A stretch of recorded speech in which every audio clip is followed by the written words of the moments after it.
Assalamualaikum warahmatullahi wabarakatuh. Apa kabar ibu-ibu? Sehat? Alhamdulillah. Semoga sehat-sehat semua ya ibu.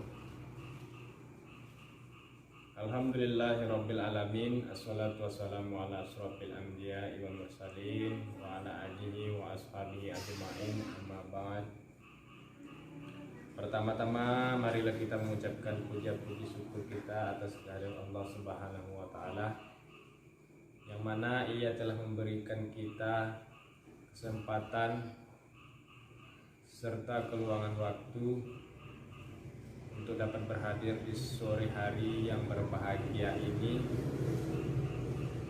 Dan tak lupa pula kita mengucapkan sholawat beriring salam atas junjungan Nabi besar kita Muhammad sallallahu alaihi wasallam.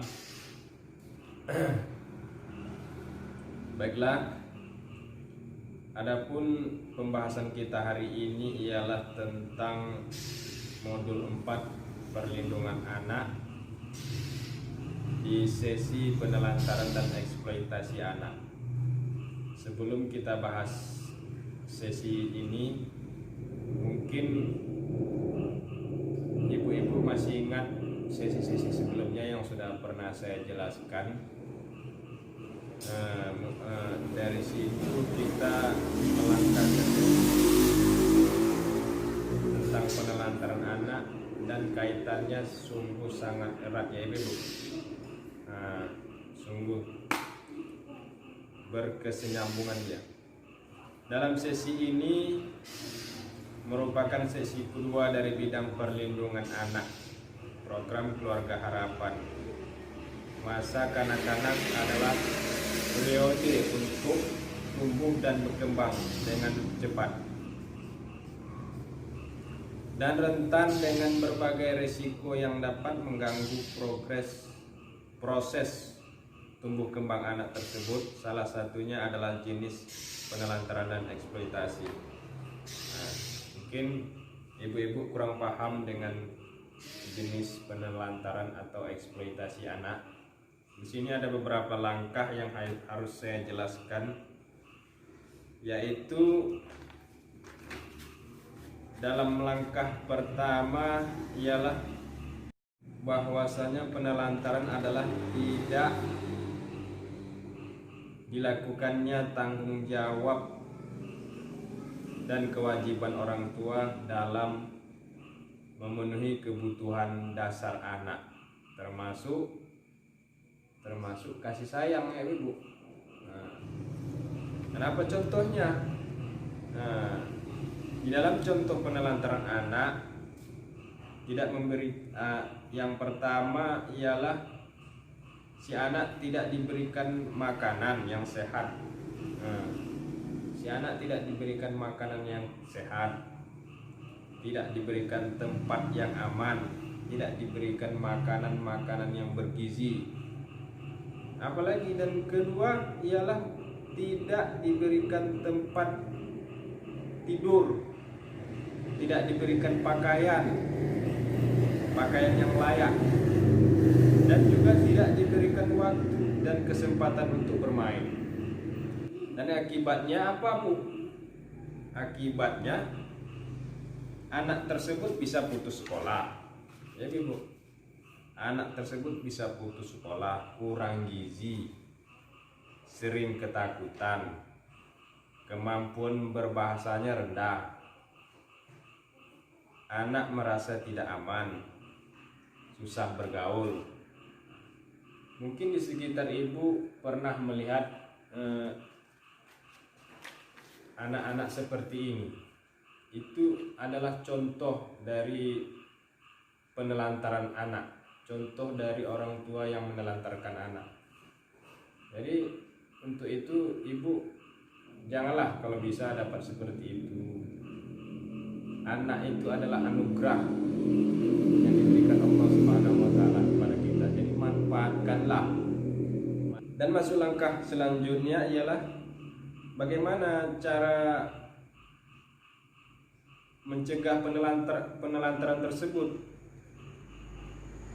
Caranya ialah yang pertama memenuhi kebutuhan.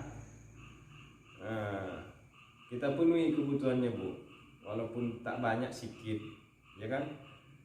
Yang kedua, meluangkan waktu untuk bersama anak.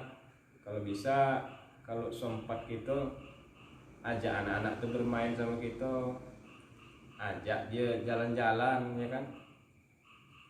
Dan ketiga, kalau kita ada tugas di dalam keluarga, ya kalau bisa dikerjakan bersama. Kita sebagai suami istri, kita ajarkan dia tentang apa yang boleh dilakukan atau yang tidak. Nah, di situ tertera dia untuk ibu-ibu bagaimana langkah-langkah yang harus kita kerjakan, mana yang tidak, mana yang harus. Dan dalam pengertian ini ada juga langkah berikutnya,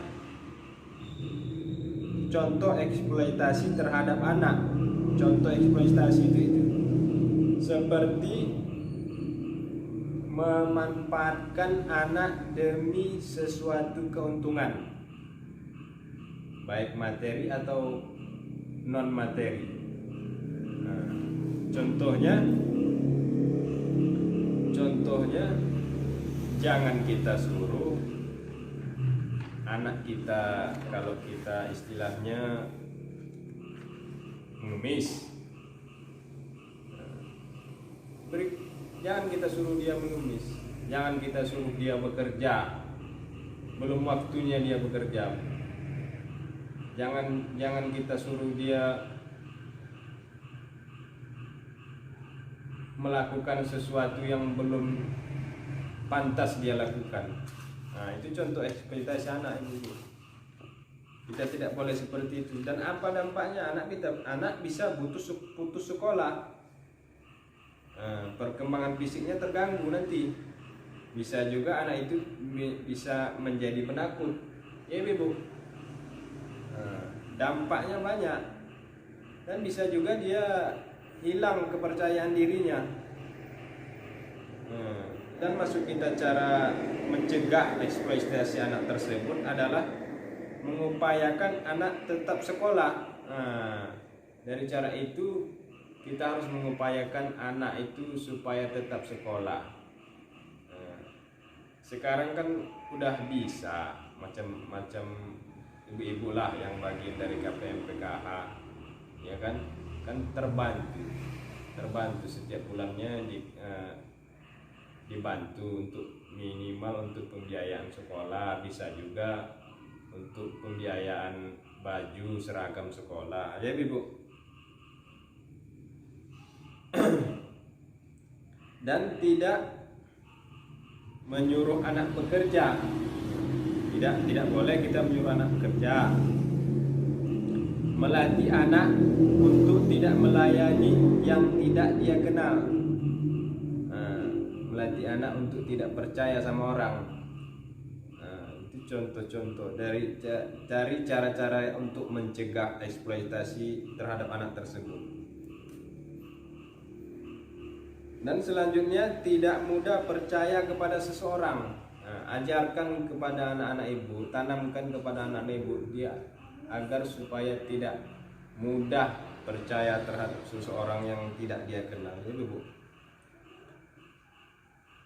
Dan satu lagi yang perlu ibu ketahui, kalau bisa anak kita itu kalau sudah lahir dibuatkan akta kelahirannya, dibuatkan identitasnya untuk memastikan asal usul anak tersebut.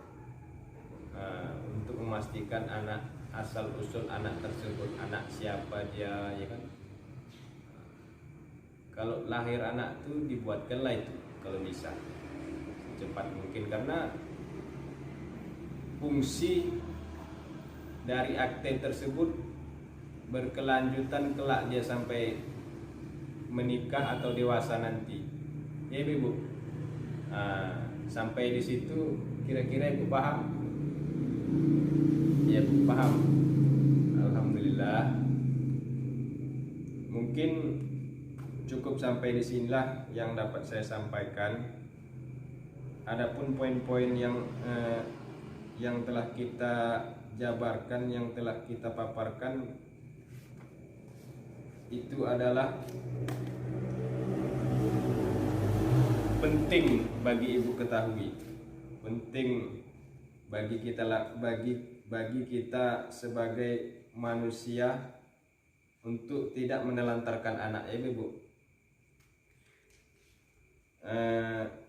Baiklah, saya cukupkan saja, cukup sampai di sini. Wabillahi taufiq wal hidayah. Wassalamualaikum warahmatullahi wabarakatuh.